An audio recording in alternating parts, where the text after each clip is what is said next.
नमस्कार, मैं हूँ पुष्पेंद्र और आप सभी लोगों का एग्री विद पुष्पेंद्र पे हार्दिक स्वागत है, अभिनंदन है। उम्मीद करते हैं आप बहुत ही बेहतरीन होंगे। हौसलों की उड़ान बाकी है, मंजिल की पहचान बाकी है, ये तो बस एक एग्ज़ाम है, असली जीत अभी बाकी है। जब तक नौकरी नहीं लगती है, तब तक आप जो है सफल नहीं हो सकते हैं। तो इसलिए जो है कोशिश करिए इस बार एक सीट आपकी पक्की हो जाए, क्योंकि बहुत समय के बाद उत्तर प्रदेश में आपको किसी प्रकार की शिक्षक भर्ती देखने को मिला है, ठीक है? कई सालों 5-6 सालों में अभी तक जो है पहली बार आपका जो है एलटी ग्रेड की वैकेंसी आई है, ना ही आपकी जो है प्राइमरी में कोई भी वैकेंसी आई है।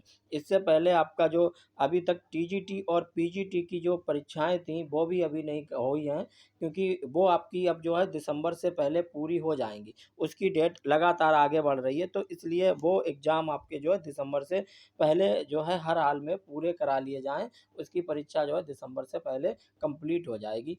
तो आप बने रहिए और मेहनत करते रहिए। आपकी इस बार एक सीट पक्की होनी चाहिए, अंदर जुनून होना चाहिए कि इस बार हमारी एक सीट पक्की होनी चाहिए। जो भी बच्चे बीएड किए हुए हैं, उनके लिए बहुत बड़ी खुशखबरी है, क्योंकि जो एलटी ग्रेड की वैकेंसी निकली हैं, आपकी 7466, इसमें बीएड वाले ही पात्र हैं, बिना बीएड वाले फ़ार्म को अप्लाई नहीं कर सकते हैं। क्या कोई ऐसा कोर्स है जिसमें बिना बीएड वाले अप्लाई कर सकते हैं? तो बिल्कुल है।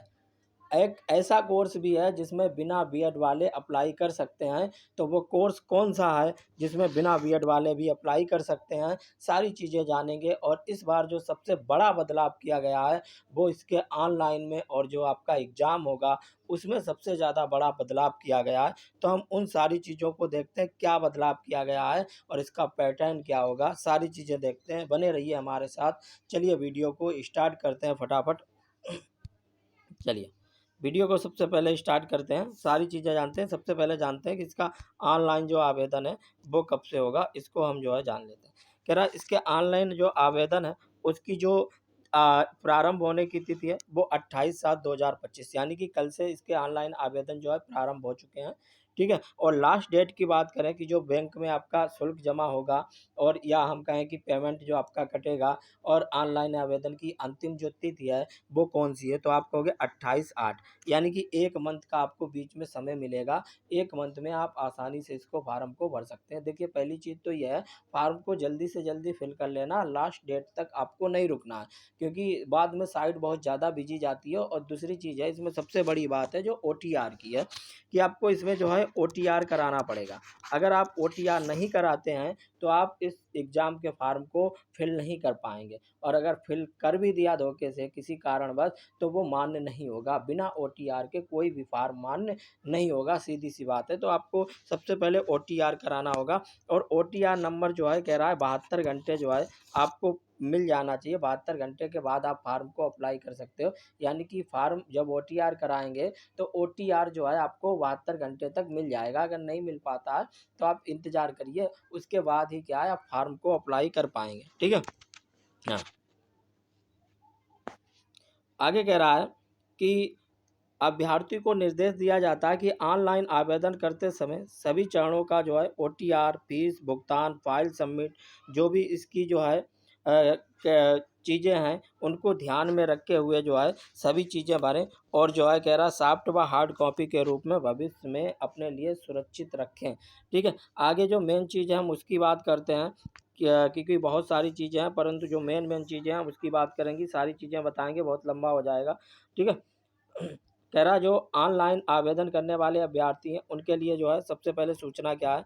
सबसे पहले आपको क्या है, ओटीआर बेस्ड एप्लीकेशन सिस्टम लागू है, ठीक है? कह रहा है इसमें ओटीआर के बिना आप अप्लाई नहीं कर सकते हो। अन्य किसी माध्यम से प्रेरित आवेदन जो है स्वीकार नहीं किए जाएँगे, साफ-साफ लिखा हुआ है, ठीक है? कह रहा है ऑनलाइन आवेदन करने के संबंध में अभ्यर्थियों को सूचित किया जाता है।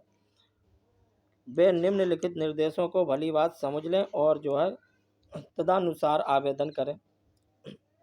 कह रहा है यूज़र इंस्ट्रक्शन है, ठीक है? उसके बाद आपका जो है किस प्रकार अप्लाई करना है, किस प्रकार से नहीं, सारी चीज़ें यहाँ आपको मिल जाएंगी कि OTR जो है किस प्रकार से करेंगे, किस प्रकार से नहीं, वो अलग चीज़ है। जो मेन चीज़ें उसको हम देखते हैं, क्योंकि अगर आप फॉर्म नहीं भर पाते हैं तो बाद में कमेंट करना, तो आपको फॉर्म किस प्रकार से फिल किया जाता है वो भी आपको जानकारी दे दी जाएगी। ठीक है, परंतु जो मेन चीज़ें हैं उसकी हम यहाँ पे बात कर लेते हैं कि क्या क्या चीज़ें हैं, क्या नहीं है। ठीक है, सबसे पहले हम जो है इसकी अगर फ़ीस की बात करें कि इसका फ़ीस क्या होगा। ठीक है, अगर इसकी फ़ीस की बात करते हैं, कह रहा है कि जो अनारक्षित आर्थिक रूप से जो है कमज़ोर वर्ग, अन्य पिछड़ा वर्ग है, इसके लिए आपका जो है शुल्क क्या रहेगा, 100, परीक्षा शुल्क 100 रुपये प्लस ऑनलाइन प्रक्रिया का जो भी आएगा शुल्क 25, और जो है आपका योग 125 रहेगा। ठीक है, उसके बाद अनुसूचित जनजाति हैं, इनके लिए आपका जो है टोटल 65 रुपये रहेगा। ठीक है, उसके बाद जो आपके जो है भूतपूर्व सैनिक वगैरह हैं, इनके लिए आपका जो है 65 रुपये रहेगा। ठीक है, उसके बाद बात करते हैं, ठीक है, जो विकलांग वगैरह हैं उनके लिए जो है 25 रुपये फ़ीस रहेगी। ठीक है, उसके बाद अगर बात करते हैं कि जो है आगे बात करते हैं कि जो इसमें आपके जो है किसी प्रकार की जो चेंजेज हुए हैं उसकी सबसे पहले हम बात कर रहे हैं। रिक्तियों की संख्या की अगर बात करते हैं, कह रहा इसमें जो रिक्तियाँ हैं 7466 हैं। कह रहे जिसमें राजकीय विद्यालयों के अंतर्गत जो आपके मेल आएंगे उनकी संख्या कितनी है, मेल के लिए 4860 है, और वही फीमेल के लिए यानी कि जो महिलाएं हैं उनके लिए 2500 जो है 25 रिक्तियाँ हैं। ठीक है, तो अलग अलग हैं। कह रहा है इसके अलावा जो है कुल रिक्तियाँ 81 हैं। ठीक है, जो आपके क्या हैं, जो विकलांग वगैरह हैं उसके लिए जो है यहाँ अलग से रिक्तियाँ दी गई हैं, 81 रिक्तियाँ हैं। ठीक है, अगर बात करते हैं वेतन, तो ये कह रहा है 44,900 से लेकर के 1,42,400 बीच में आपको वेतन मिलेगा। ग्रेड पे जो है कितना रहेगा आपका 4600, लेवल आपका कौन सा रहेगा, 7वां। ठीक है, और उसके बाद अगर बात करते हैं जो मेन चीज़ें हैं उसी की बात करेंगे, इधर उधर की बात नहीं। जो चेंजेज हुआ है सबसे बड़ा, हम उसकी बात करते हैं कि इसमें जो है चेंजेस क्या क्या हुआ है, उसकी सबसे पहले बात करते हैं। कहाँ गया, 1 मिनट 1 सेकंड। ठीक है, सबसे पहले देख लेते हैं इसमें किस किस की वैकेंसी आई हैं उसको देख लेते हैं कि इसकी कैटेगरी क्या है। कह रहा अगर बात करते हैं हिंदी की, हिंदी में मेल और फीमेल दोनों अप्लाई कर सकते हैं। इसके लिए क्या है, देखिए आप जो है भारत विधि द्वारा स्थापित किसी विश्वविद्यालय द्वारा या कोई भी संस्था हो, उससे हिंदी स्नातक होना चाहिए, और एक विषय के रूप में संस्कृत के साथ इंटरमीडिएट, और उत्तर प्रदेश या जो है संस्कृत शिक्षा परिषद से उत्तर माध्यमिक परीक्षा उत्तीर्ण की हो। इसके अलावा जो सबसे मेन चीज़ है वो है बीएड। ये बहुत सारे बच्चे मिल जाएंगे ऐसे, परंतु बहुत सारे बच्चे ऐसे हैं जिनके पास बीएड नहीं है। तो आप सीधे ये मान के चलिए, अगर आपके पास बीएससी वगैरह या जो भी चीज़ें हैं और बीएड अगर नहीं है, एमएससी भी है, तो भी आप फार्म को अप्लाई नहीं कर पाएंगे। अगर आप बीएड हैं तभी इसके लिए ये जो है मान्य है, पात्र हैं इसके, अन्यथा नहीं है। आगे बात करते हैं जो जिसमें आपका जो है बीएड नहीं मांगा गया उसकी बात करते हैं। जो आपका है जो कंप्यूटर की वैकेंसी है, कंप्यूटर की वैकेंसी की अगर बात करें तो इसमें आपका किसी प्रकार का बीएड नहीं है। इसके लिए आप बीटेक हो, ठीक है, बीटेक हो सकते हैं, और बीटेक नहीं है अगर आपका, तो आपका जो है ग्रेजुएशन होना चाहिए कंप्यूटर साइंस से। ठीक है, अगर आप ग्रेजुएट हैं कंप्यूटर साइंस से तो भी अप्लाई कर सकते हैं। एमसीए वगैरह अगर रहें तो भी अप्लाई कर सकते हैं। अगर आप बीएड हैं तो अप्लाई तो कर ही सकते हैं, अगर बीएड नहीं है तो भी आप अप्लाई कर सकते हैं। यही एक ऐसी वैकेंसी है जिसमें आप बिना बीएड के अप्लाई कर सकते हैं। बाकी जितनी भी वैकेंसी है हर एक वैकेंसी में आप बिना बीएड के अप्लाई नहीं कर सकते हैं। ठीक है, आप ये मान के चलिए। हाँ, ठीक है, हाँ, समझ गए। परंतु जो एग्रीकल्चर वाले हैं उनके लिए जो है मेन बात, उनकी बात करते हैं। जो एग्रीकल्चर वाले हैं, कह रहे हैं जो एग्रीकल्चर वाले हैं दोनों जो है ये सिर्फ आपकी मेल के लिए है, फीमेल के लिए नहीं है। कह रहा है भारत में किसी भी संस्था विश्वविद्यालय द्वारा जो है आप क्या कर रहे हैं, जो भी उद्यान कर्म में स्नातक की उपाधि प्राप्त की है, इसके अलावा आपके पास बीएड होना चाहिए। कह रहा है आप अगर एग्रीकल्चर से हैं तो आपके पास बीएड होना चाहिए, तभी आप इस फार्म को अप्लाई कर सकते हैं, अन्यथा नहीं कर सकते हैं। ठीक है, उसके बाद जो सबसे बड़ी चीज़ है उसकी हम बात करते हैं। जो इसमें आपका चेंजेज हुआ है उसमें जो है सबसे पहले हम क्या बात करते हैं कि देखते हैं किस प्रकार से चेंजेज हुआ है। वही मेन है आपका कि एग्ज़ाम पैटर्न जो है कैसा होगा, कैसा नहीं होगा, ये सबसे बड़ी चीज़ है। हमें सारी चीज़ें आती हैं, तो आपका एग्ज़ाम पैटर्न जो है ये मेन है कि एग्ज़ाम पैटर्न जो है कैसा होगा, कैसा नहीं होगा। चलिए सबसे पहले हम बात करते हैं इसके एग्ज़ाम पैटर्न की।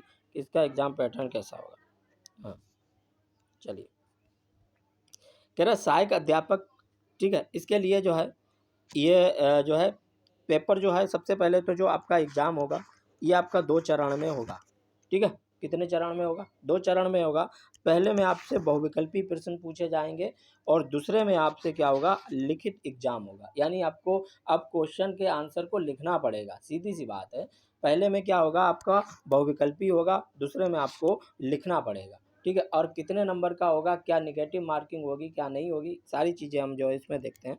कह रहे हैं, बात करते हैं कि परीक्षा योजना की, तो सामान्य परीक्षा जो है ये आपका क्या होगा, ये जो है सामान्य अध्ययन की होगी, वैकल्पिक होगी, मुख्य विषय, ठीक है। प्रारंभिक परीक्षा है ये। कह रहा है इसमें आपके कितने प्रश्न होंगे, कह रहा है इसमें आपके कुल अंक जो है कितने अंक की अगर बात करें तो आपके 300 होंगे, ठीक है। अंक कितने होंगे, 300 होंगे। अगर अंक के बाद अगर हम प्रश्नों की संख्या की बात करें तो आपके प्रश्न कितने होंगे, आप कहोगे 150 इसमें जो है आपके प्रश्न होंगे, ठीक है। और प्रत्येक प्रश्न कितने नंबर का होगा, आपका प्रत्येक प्रश्न जो है 2 नंबर का होगा, 150 दूना 300। और समय की बात करें, समय कितना मिलेगा, तो आप कहोगे समय जो है वो 2 घंटा आपको इसमें दिया जाएगा। समय कितना होगा, 2 घंटा। 150 प्रश्न में कह रहा सामान्य अध्ययन के 30 प्रश्न होंगे। कह रहा जो सामान्य अध्ययन रहेगा उसके 30 प्रश्न आपके रहेंगे और प्रत्येक वैकल्पिक मुख्य विषय के 150 प्रश्न रहेंगे। मतलब जो आपका विषय होगा मुख्य विषय उसके जो है 120 प्रश्न आपके रहेंगे, ठीक है। समझ गए। हाँ,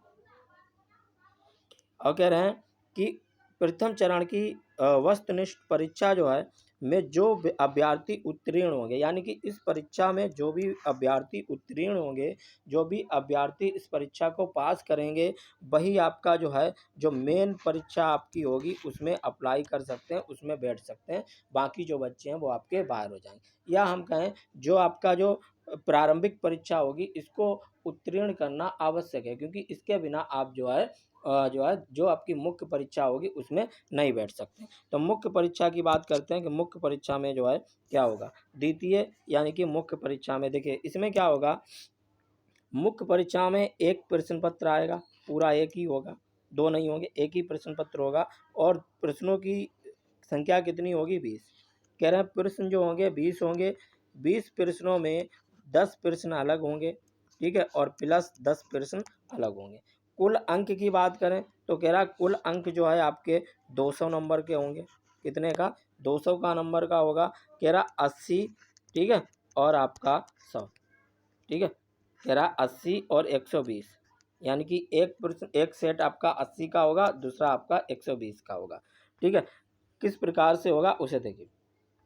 कह रहा जो 10 प्रश्न होंगे, ठीक है, इनको उत्तर जो है आप 125 शब्दों में लिखेंगे और ये 10 प्रश्न आपके 8 नंबर के होंगे, तो टोटल आपके 80 का हो जाएगा।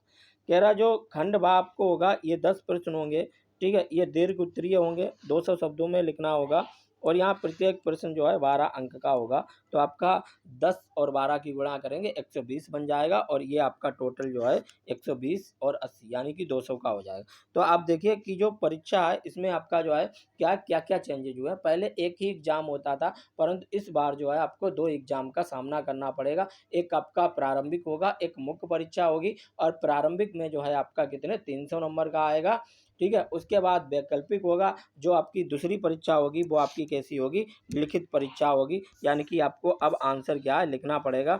और सबके लिए अलग-अलग नियम है, जो आपके विकलांग वगैरह हैं या दृष्टिबाधित हैं उनके लिए ब्रेल लिपि का जो है प्रयोग किया जाएगा। सबका अलग-अलग आपका जो है सिस्टम है। सिलेबस क्या रहेगा, सिलेबस आप जो है देख सकते हैं यहाँ पे कि इसका सिलेबस क्या रहेगा। सिलेबस के लिए जो है आपको जो है पीडीएफ पे मिल जाएगा, हमारे टेलीग्राम चैनल पे मिल जाएगा इसका पीडीएफ जो सिलेबस है। आप टेलीग्राम चैनल को ज्वाइन कर लीजिए, लिंक आपको मिल जाएगी। सभी का जो है सिलेबस आपका पड़ा हुआ है, ठीक है, कि सिलेबस क्या-क्या है, किस हिसाब से हमें पढ़ाई करनी है, ठीक है। किसी प्रकार का अगर किसी बच्चे को कोई डाउट है कि फार्म कैसे भरें क्या नहीं, तो आप कमेंट करके जो बताइए और जो है वहाँ पे आपको बता दिया जाएगा कि फार्म को जो है फिल किस प्रकार से करते हैं, किस प्रकार से नहीं करते हैं, ठीक है। अब अगर इसमें यहाँ सीट वाइज है आपकी कितनी सीटें हैं कितनी नहीं हैं, ठीक है। तो हम सीटों की बात करें कि जो है किसकी कितनी सीटें हैं, तो सबसे पहले अगर हम बात करते हैं, ठीक है, हिंदी की सीटें कितनी हैं, तो आपको रिक्त पदों की संख्या 568 है, ठीक है, टोटल। हिंदी की टोटल 568 है, ठीक है। अंग्रेजी की 540 है, गणित की 556 है, विज्ञान की 764 है, सामाजिक विज्ञान की 561 है, जीव विज्ञान की 185 है, कला की 383 है, संस्कृत की 90 है, संगीत की 52 है, उर्दू की 102 है, गृह विज्ञान की 206 है, वाणिज्यिक की आपकी 35 है, शारीरिक शिक्षा की आपकी 23 है, और जो एग्रीकल्चर है उसकी जो है आपकी कितनी है, 14, ठीक है। और सबकी अलग अलग है। हाँ, ये सबसे ज़्यादा रखती है। चलिए, हाँ, किसी प्रकार की कोई दिक्कत है तो कमेंट करिए। मिलते हैं नेक्स्ट वीडियो में, ठीक है। तब तक के लिए नमस्कार, धन्यवाद।